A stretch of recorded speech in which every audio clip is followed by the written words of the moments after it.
بلاول کو وزیر اعظم کے بجائے اپوزیشن لیڈر بننے کی تجویز، پیپلز پارٹی کی سی ای سی میں ارکان نے نون لیگ سے اتحاد کی مخالفت کر دی۔ پارٹی قیادت نے نون لیگ کی تجاویز سی ای سی ارکان کے سامنے رکھ دی۔ بعض ارکان نے کہا نون لیگ سے اتحاد سے ہمیں سیاسی نقصان ہوگا، مضبوط اتحادی حکومت بنتی ہے تو بلاول بھٹو کو وزیر اعظم بنایا جائے، کمزور اتحادی حکومت بنتی ہے تو بہتر ہے اپوزیشن لیڈر بنے۔ کچھ ارکان نے تجویز دی نون لیگ کو سپورٹ کریں لیکن حکومت کا حصہ نہ بنے، نہ ہی وزارتیں لیں، نون لیگ پر زور ڈالیں کہ وہ ہمارے منشور کو آگے لے کر چلے اور ہم پیچھے بیٹھے ہوں۔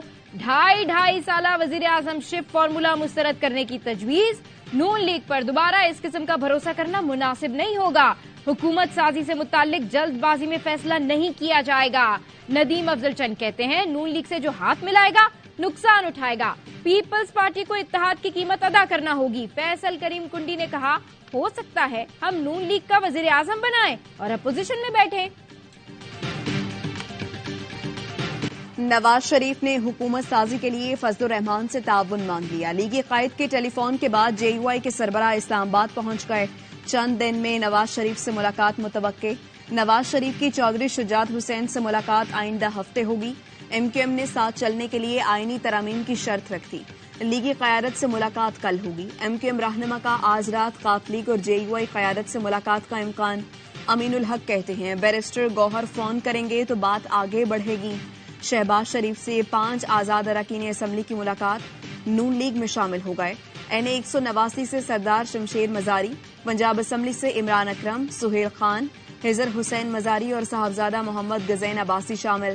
عطا تارڑ کہتے ہیں پنجاب میں نون لیگ کو سادہ اکثریت مل گئی ہے، لیگی امیدواروں کی تعداد 146 ہو گئی، آج 150 مکمل کر لیں گے۔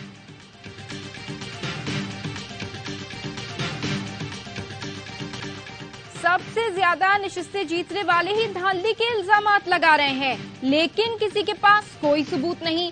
دھاندلی ہوئی تو رانا ثنا، جاوید لطیف، خرم دستگیر اور سعد رفیق کیسے ہار گئے؟ نگراں وزیر اعظم انوار الحق کاکڑ کی صحافیوں سے گفتگو، بولے اگر دھاندلی ہوئی تو خیبر پختونخوا میں انہیں اتنی سیٹیں کیسے مل گئیں؟ ماضی میں بھی 35 پنچر کا دعویٰ کر کے اسے سیاسی بیان کہا گیا۔ نگراں وزیر اعظم پریس کانفرنس میں بعض سوالوں پر ناراض ہو گئے۔ ایک صحافی کو کہا آپ کو سمجھا رہا ہوں لیکن مشکل کام ہے، ایک اور صحافی کو کہا آپ مورخ ہوئے تو میری خیر نہیں۔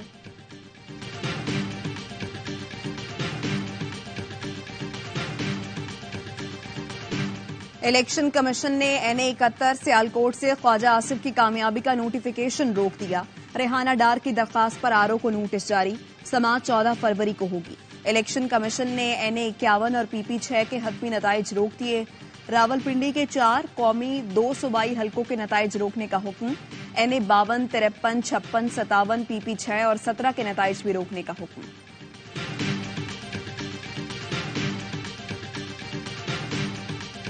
این اے 128 سے اون چودھری کی کامیابی کے خلاف سلمان اکرم راجہ کی دائر درخواست پر فیصلہ محفوظ۔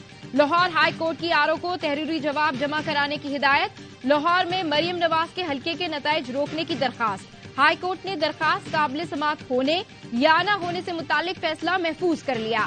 آزاد امیدوار شہزاد فاروق کے وکیل نے کہا ہم نے مہارانی مریم نواز کے خلاف الیکشن لڑا، اس لیے انتقام کا نشانہ بنایا جا رہا ہے۔ اعظم نذیر تارڑ نے اعتراض کیا تو آفتاب باجوہ نے کہا آپ کون ہیں درمیان میں بولنے والے؟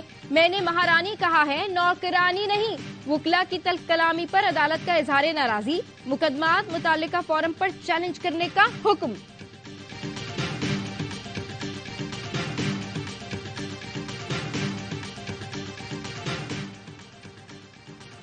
شکست پر دل برداشتہ، جہانگیر ترین نے سیاست چھوڑ دی، انتخابات میں حمایت کرنے والوں کا شکریہ ادا کیا، جیت پر مخالفین کو مبارکباد دی، آئی پی پی کی چیئرمین شپ کے ساتھ سیاست بھی چھوڑ دی۔ جہانگیر ترین نے کہا عوام کے فیصلے کا بے حد احترام کرتا ہوں، انفرادی طور پر ملک و قوم کی خدمت کرتا رہوں گا۔ استحکام پاکستان پارٹی کے دیگر اراکین کے لیے نیک خواہشات کا اظہار۔ جہانگیر ترین کو ملتان اور ہوم گراؤنڈ لودھرا میں شکست ہوئی۔ آئی پی پی کے صدر علیم خان کا جہانگیر ترین کے اعلان پر دکھ کا اظہار، کہا بدقسمتی سے کوئی حکومت بھی جہانگیر ترین کی صلاحیتوں سے فائدہ نہیں اٹھا سکی۔ جہانگیر ترین ہمیشہ آئی پی پی اور ہم سب کے سرپرست اعلیٰ رہیں گے۔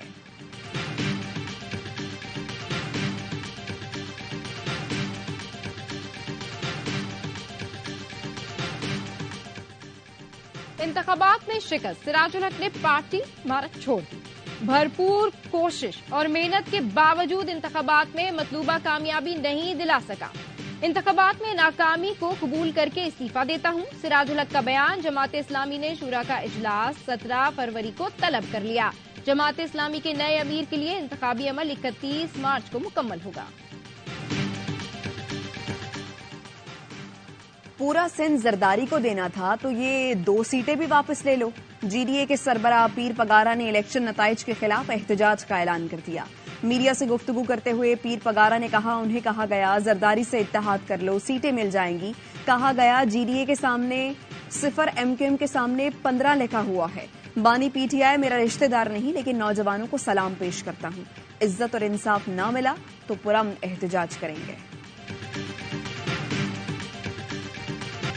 ثانیہ 9 مئی دہرانے کی منصوبہ بندی ہو رہی ہے۔ نگراں وزیر اعلیٰ پنجاب محسن نقوی کہتے ہیں کسی نے 9 مئی جیسے سب سے اہم دستاویز فارم 45 ہے۔ آر او فارم 45 کی بنیاد پر ہی فارم 47 تیار کرتا ہے۔ سابق secretary election commission Qamar Dilshad کی پروگرام دی رپورٹ اس میں گفتگو۔ کہا اگر فارم 47 فارم 45 سے مطابقت نہیں رکھتا تو وہ ٹیمپرنگ میں آتا ہے۔ ہائی کورٹ کی پٹیشنز میں ٹیمپرنگ کا پتہ چل جائے گا۔ درست ثبوت پر الیکشن کمیشن نتائج تبدیل کر سکتا ہے۔ ٹیمپرنگ پر آر او کے خلاف کارروائی ہوگی۔ وئی میں طوفانی بارش، سڑکیں پانی میں ڈوب گئیں، ٹریفک کی روانی شدید متاثر۔ خراب موسم کی وجہ سے تعلیمی اداروں میں چھٹی دی گئی۔ سرکاری اور نجی اداروں کے ملازمین کو گھروں سے کام کرنے کی ہدایت۔ شارجہ، فجیرہ، عجمان اور راس الخیمہ میں بھی گرج چمک کے ساتھ موسلا دھار بارش ہوئی۔ Experience the thrill of PSL 9 live and exclusive only on A Sports.